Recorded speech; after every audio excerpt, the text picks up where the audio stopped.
Thank you for having me. My name is Ndung'u Nyoro, founder and team leader, Affector Foundation. And I'm glad to be on this platform today to share with Kenyans and to tell them what we have been doing. And I think most important is to thank every other Kenyan who's been our friend, who's been our follower, who's been our supporter, and who has always believed in what we've been doing. I'm just your regular guy, that person you'll always meet next door.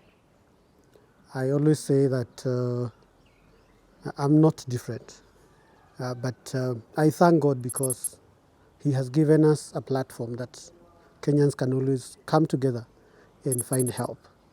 It's called Ndung'u Nyoro. It's on Facebook, where we allow that person who doesn't have anywhere to go, that person who is in need, we allow that person to have a voice. We allow that person to have hope, and we allow that person to feel better again. So this is a platform which we have been running for close to 5 years now as Ndung'u Nyoro, and later on gave birth to another organization that we are calling Affector Foundation. We started as friends, Affector Foundation, in the year 2018, but I can take you back a bit. Ndung'u Nyoro as an individual started running December 2014. People who are in need always coming and asking us to help.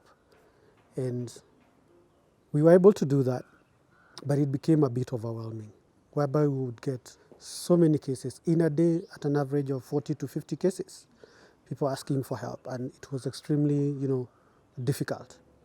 And some of them came along with challenges, some challenges that were even too hard for us to bear. So at some point we decided to suspend the campaigns so that we could go back and come up with a vehicle that could make it easier for people to engage. We run online campaigns, so everything about us is online. We have friends and followers who follow us, and they know what we do. They will always bring to us or bring to our attention needy cases.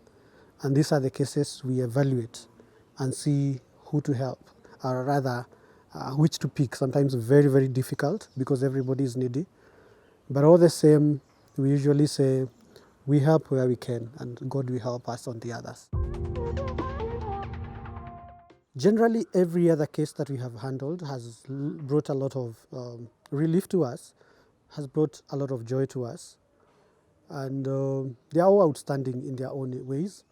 But again, when it comes to dealing with children, there's always that special feeling, seeing a young baby, going through treatment, recovering, coming back to her better self, and watching her grow as you celebrate milestones. I remember there's this one child that we visited at Kenyatta Hospital. She had cancer, and together with Kenyans, we walked that journey with her, took her from Kenyatta, where already, her condition was getting worse. She had already even been removed one of her kidneys. We took her to India for treatment, and by the grace of God, she was treated, came back better, and we are many, many, many years, celebrating many years of her, working with her now post-recovery. And she's doing extremely well. So those are some of the cases you look at and you feel encouraged to want to continue reaching out to many more. There are many challenges because one, people, the more these cases come, the more expectations people have, especially on you helping. And it's very difficult telling somebody that you're not able to help because we can only be able to help one case in a week. And here we are saying that we are having between 30 and 40 cases in a day. So everybody expects you to help, and it's not possible. And sometimes that leaves you in bad blood with people who have, high expectations, people who feel that they deserve to be helped, and you are not in a position to. So that is one of the challenge. The second challenge is that There are also some people who are not very honest when they're presenting these cases to us. So you'll find people who feel probably they are needy, but they feel they are needier than the others. So they will always come up with different stories to make you feel or to make you see as if they are the neediest. So when you come across such, you feel they're becoming dishonest and they are making it harder even for other people to receive help. And also there are others who will go and create other pseudo accounts and start asking funds in our name. But in real sense, they are not needy people. So it's a bit of a challenge, but I want to appreciate even Facebook because they have verified my Facebook page. So anytime somebody receives that notification that we are trying to help someone, I always tell them to look at the blue badge. So is that Ndung'u Nyoro the one that is verified? If it is not verified, then be sure it's not me at all. Felt like giving up? Oh yes, oh yes, oh yes, oh yes, oh yes. When we start doing these fundraisers, we connect with the people we are helping. So it becomes more of something very, very personal. Watching them, watching their progress becomes a personal journey. And once in a while, there are patients that we help, and God decides that it's their time to rest. So it becomes very difficult for us, especially after a very, aggressive campaign, rigorous one. You feel like you deserved something better, in terms of, watching a better response. But again, these are plans of God. We have also, like I said, there are people who expect a lot from us, and they will always bring, cases for attention. And if you don't pick up those cases, they become personal. So those are, again, other places we feel a bit low.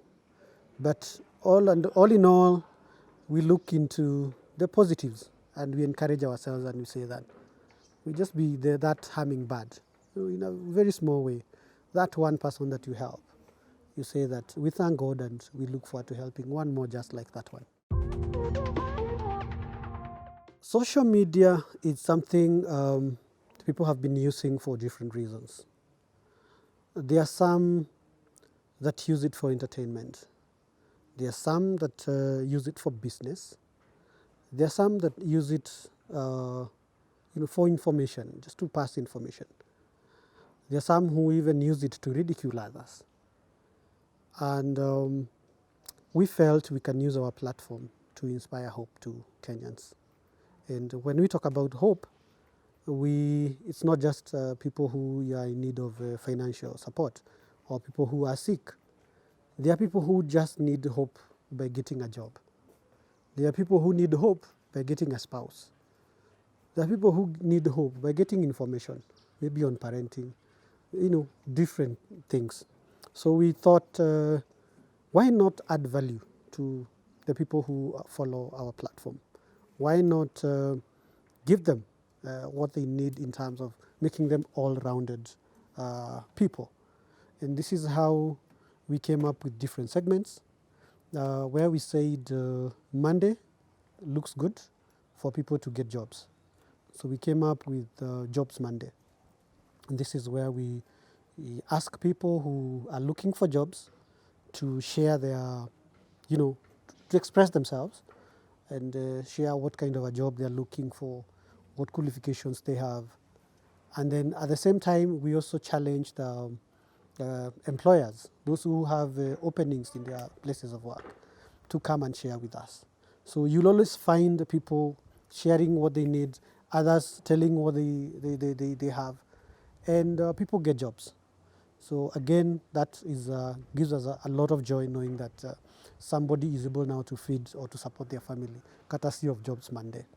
When it comes to Tuesday, we look at the people who are needy, people who require finances to be able to, either they are sick or they in any way they need help.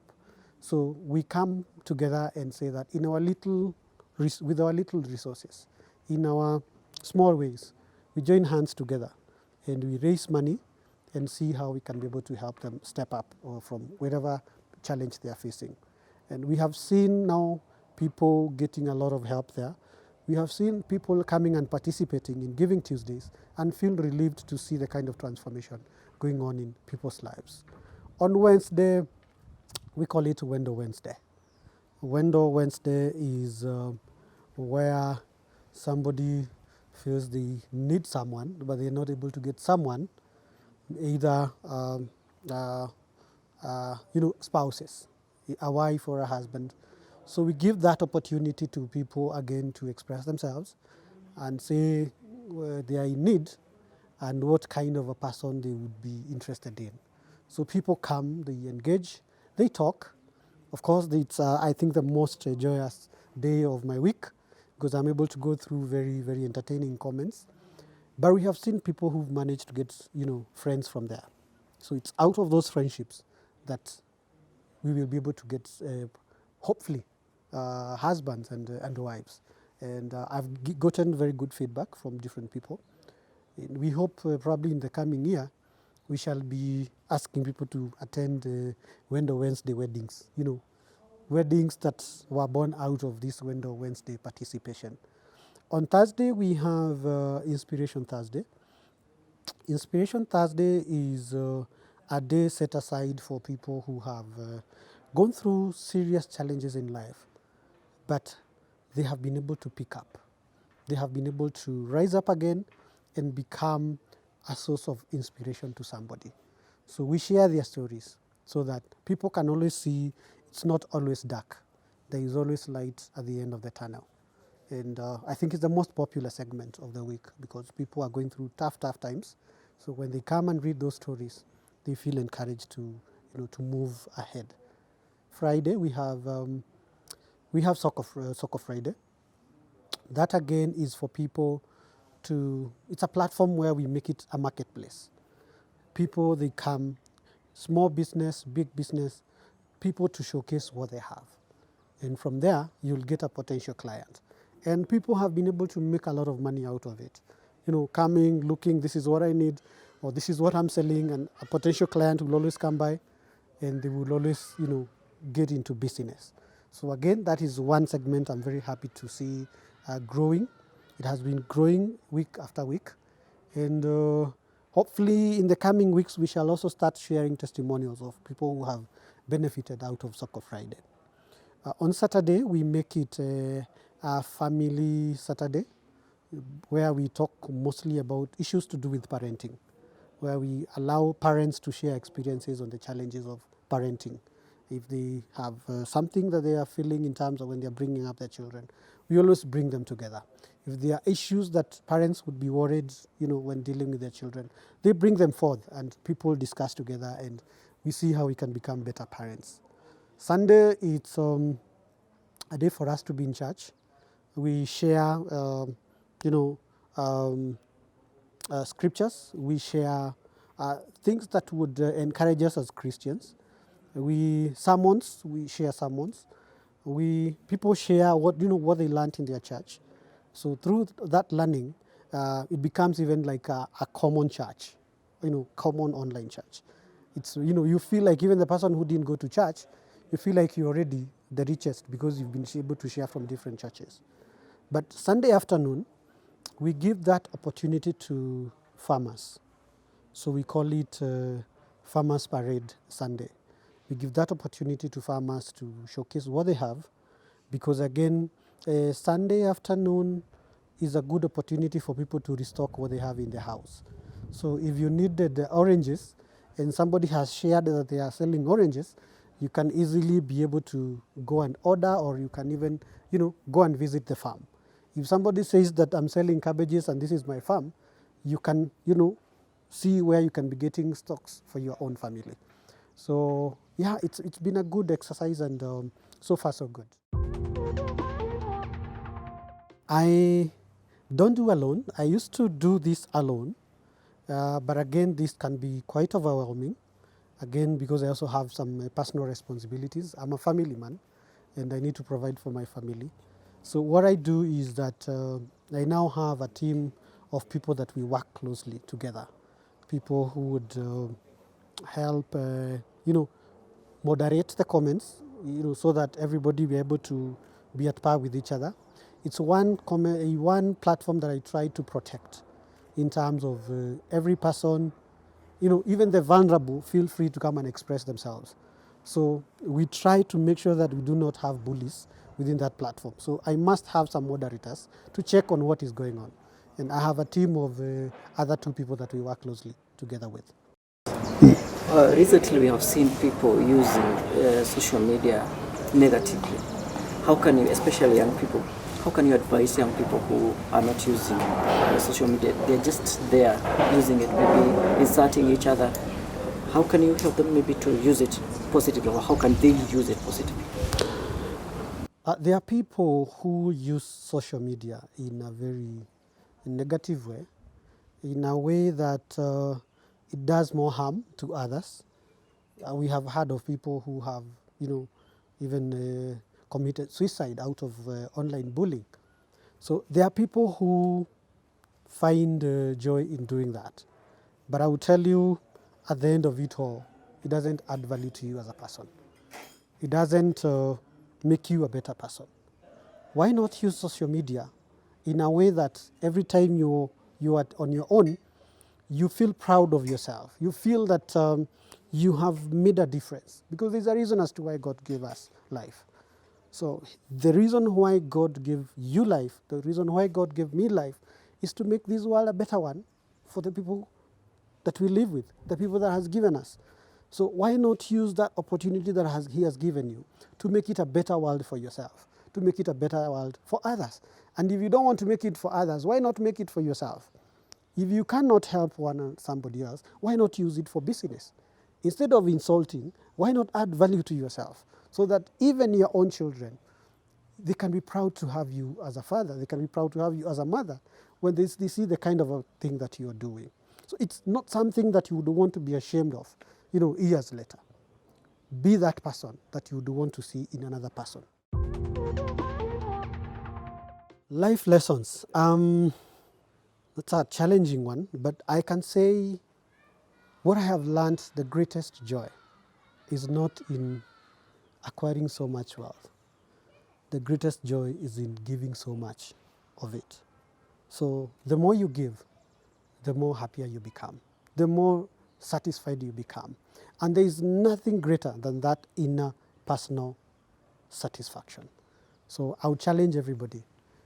I would actually tell you, try that. Try giving out. And if you want to know what that means, visit that person who can never be able to give back to you. Just give without expecting anything. That feeling from them, that appreciation from them, that gratitude is the healing that perhaps you need in life. And I think that's the biggest lesson that I can be able to share to each one of us. Thank you. My name is Ndung'u Nyoro, father of 2 beautiful girls, a husband of 1 wife. I should have said a husband and then a father. But I think it's because my girls are always all over me, so I tend to make it the way around. But I'm a father of 2. But more so, I have other children that we support under our program. We have 86 students in different schools across the country under our program who happily call me their father, and I happily call them my children. I am a philanthropist. I have been doing this online for 5 years now. But over and above that, I'm into business. I have some businesses that we run together as a family to be able to support my family. And I'm only 38 years, and I feel like I've already done what I should have done at my 80th birthday. I don't think I have any best at the moment. I've been watching my weight lately, but I think I can do best with chicken and chapati. Hot water with honey. Do I have a hobby? I think hobby is just reading online comments and laughing my heart out. I have Mother Teresa as my role model. Giving your all and living this world happy, that you're able to, you didn't live with anything within yourself. You gave out your all. My first job, I worked at a chemist where I was earning 8,000 shillings, and I was very happy to earn 8,000 shillings a month because it was able to take me through. Lowest moment in life, I think, again, online work. Yes, there is one case that we did, and we were unhappy with the kind of a person. You know, you help someone and then you realize, once they get the money, you realize that they had other needs for that particular money, and you still need to protect it for the sake of the people who have contributed. And it turned out very noisy, very messy, and I almost regretted why I started doing this kind of work. But we've been able to pick up. Thank you for having me. Thank you, and God bless.